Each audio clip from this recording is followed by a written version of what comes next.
Joni Takala on voittanut ja täytyy sanoa, että ne puheet, että Takala ei olisi lahjakas, niin mitä vielä? Tolla kokemuksella näin näyttävä tyrmäys ja mikä lyöntivoima Joni Takalalla oli.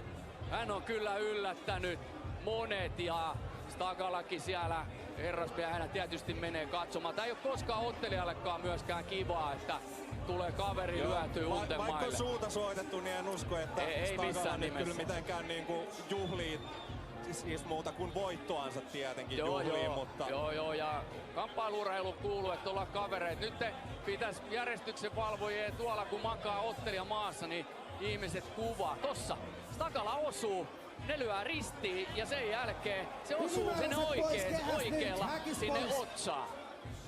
Ja nyt vielä uudestaan siitä hidastuksena. kato nyt, tässä tulee se ristilyöntitilanne. No Immu lataa kaikki ja Takala osuu. Sen jälkeen Immu on ihan sekaisin, seisoo pystyssä.